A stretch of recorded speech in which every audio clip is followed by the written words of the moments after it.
Hi, and welcome to the Word of the Week. This week's word is balance. Now, here at the Martial Arts and Wellness Center for the month of June, we're using as our message of the month, striving to achieve balance.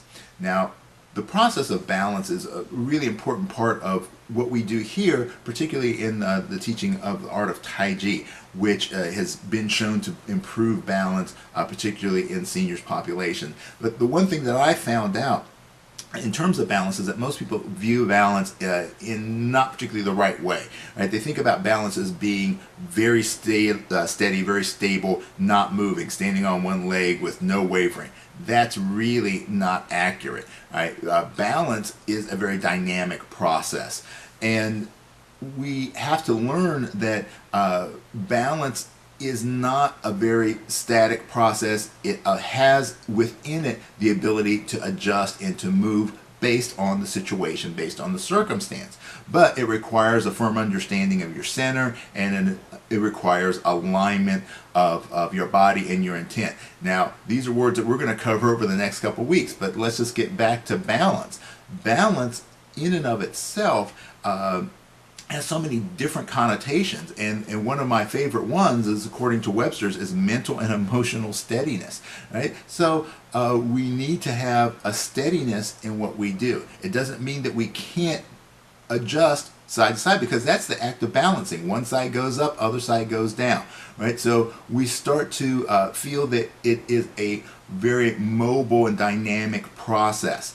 As we think about the areas of our lives where we need balance, and often because we lose balance, and there's so many different things. I mean, you have your personal life, your health, yourself. You're taking care of yourself. You've got your family. You've got your friends and your social relationships. You've got your business. Right? So you've got all these different things that are vying for your time and your energy.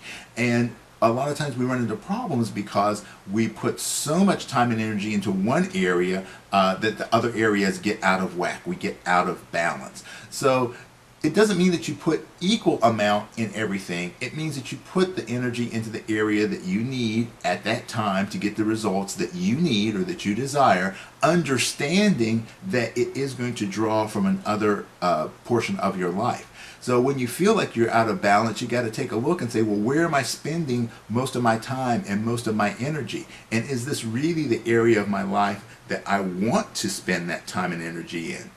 If it's not, do what you can to shift it to the area that's going to help you the most. Maybe it's spending more time by yourself, reading, studying, exercising, taking care of yourself. Because, if you can't take care of yourself, how can you take care of anybody else? Maybe it's spending more time with your family. Maybe it's spending more time doing social activities. Maybe you need to spend more time at work. Whatever it is, just understand that you have a limited amount of time and energy. So wherever you put it, it's going to have to come from somewhere else. Make sure that the choice you make is the one that's going to be in alignment with your desires and your goals. Now, as we think about moving forward in our lives and creating balance, we have within ourselves, we have our mental balance, our emotional balance, our spiritual balance, our physical balance. All of these things come into play as well, because if you're physically very, very active, very, very strong, very, very fit, but don't take time to nurture yourself mentally, don't take time to nurture yourself emotionally or spiritually, you have a really great body, but inside you feel a little bit bad.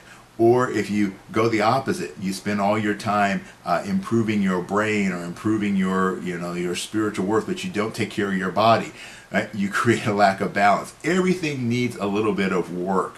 It's just, again, a question of what kind of results do you want. That's why I like to use the term ratios, right? Percentages. Sometimes you need to spend a little bit more time on one side than the other. It doesn't need to be equal. Just understand that taking from one side is the only way to give to another. And when you make those decisions and you're clear on why you're doing it, and you're focused and you're centered on it, then you will have balance.